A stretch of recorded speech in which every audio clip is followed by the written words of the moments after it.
It's review time. ఇవాళ జిల్లాల అధికారులతో ముఖ్యమంత్రి రేవంత్ రెడ్డి రివ్యూ నిర్వహించబోతున్నారు. ఉదయం 9:30 నుంచి 9 అంశాలపై ఇవాళ రోజంతా పూర్తి స్థాయిలో సమీక్ష ఉండబోతోంది. ప్రజాపాలన, ధరణి, వ్యవసాయంపై చర్చించబోతున్నారు. అలాగే సీజనల్ వ్యాధులు, వన మహోత్సవం, మహిళా శక్తి, విద్య, శాంతి భద్రతలు, డ్రగ్స్ అలా పలు అంశాలపై రేవంత్ రివ్యూ చేయబోతున్నారు. అన్ని జిల్లాల కలెక్టర్లు, ఎస్పీలతో తెలంగాణ ముఖ్యమంత్రి రేవంత్ రెడ్డి ఇవాళ సుదీర్ఘంగా సమీక్ష చేయబోతున్నారు. ఉదయం నుంచి సాయంత్రం వరకు జరిగే రివ్యూలో 9 అంశాలపై చర్చ జరగబోతోంది. పూర్తి సమాచారంతో అధికారులు ఈ సమావేశానికి రావాలి అని ఇప్పటికే ప్రభుత్వం ఆదేశాలు కూడా ఇచ్చింది.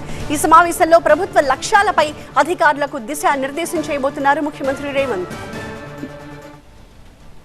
రాష్ట్రంలో అన్ని శాఖల్లో బదిలీల ప్రక్రియ పూర్తి కావడంతో పాలనపై పూర్తి స్థాయిలో దృష్టి పెట్టారు సీఎం రేవంత్ రెడ్డి. గ్రౌండ్ లెవెల్లో పరిస్థితులు తెలుసుకునేందుకు, పథకాల అమలు, ప్రభుత్వ లక్ష్యాలని వివరించేందుకు ఇవాళ రోజంతా సమీక్ష నిర్వహించేందుకు రెడీ అయ్యారు.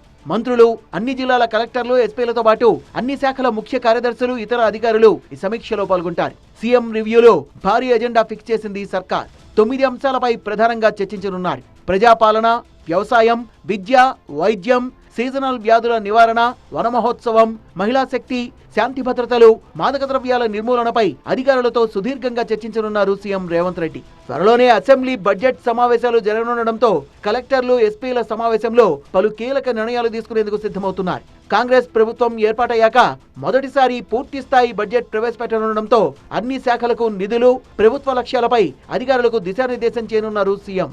కాంగ్రెస్ అధికారంలోకి వచ్చిన తర్వాత రాష్ట్ర వ్యాప్తంగా 6 గ్యారంటీల అమలుకు లబ్ధిదారుల నుంచి దరఖాస్తుల్ని స్వీకరించారు. హామీల అమలులో భాగంగా మహిళలకు ఉచిత బస్సు ప్రయాణం, ఆరోగ్యశ్రీ 10 లక్షలకు పెంపు, 500 రూపాయలకు గ్యాస్ సిలిండర్, గృహజ్యోతిని ప్రారంభించారు. తాజాగా రైతు రుణమాఫీకి మార్గదర్శకాల్ని సైతం విడుదల చేసింది ప్రభుత్వం. వీటన్నింటిపై ఫీడ్బ్యాక్ తీసుకుంటూ మిగతా పథకాల అమలుకు కార్యాచరణపై అధికారులకు పలు సూచనలు చేయనున్నారు. దీంతో పాటే ధరణి కమిటీకి వచ్చిన 2 లక్షల దరఖాస్తుల్లో స్పెషల్ డ్రైవ్ ద్వారా సగానికి పైగా క్లియర్ చేశారు. మిగతా వాటికి ఉన్న అడ్డంకులు, వాటిని అధిగమించడంపై కలెక్టర్ల రివ్యూలో చర్చిస్తారు. బడ్జెట్ సమావేశాల్లో ధరణిని మార్చి దాని స్థానంలో కొత్త ROR చట్టాన్ని తీసుకురానుంది ప్రభుత్వం. తెలంగాణను డ్రగ్స్ ఫ్రీ స్టేట్ గా మార్చాలని టార్గెట్ పెట్టుకుంది ప్రభుత్వం. మాదక ద్రవ్యాల కట్టడికి ఇప్పటికే ఉక్కుపాదం మోపుతోన్న సర్కార్ ఇటీవల జరిగిన తెలుగు రాష్ట్రాల సీఎంల సమావేశంలో డ్రగ్స్ పై ఏపీ, తెలంగాణ కలిసి పనిచేయాలని నిర్ణయించారు. డ్రగ్స్ కట్టడిపై కలెక్టర్లు, ఎస్పీలకు కీలక ఆదేశాలు ఇవ్వనున్నారు సీఎం రేవంత్ రెడ్డి. రాష్ట్రంలో డ్రగ్స్ అన్న మాట వినపడకుండా తీసుకోవాల్సిన చర్యలపై దిశానిర్దేశం చేయనున్నారు సీఎం.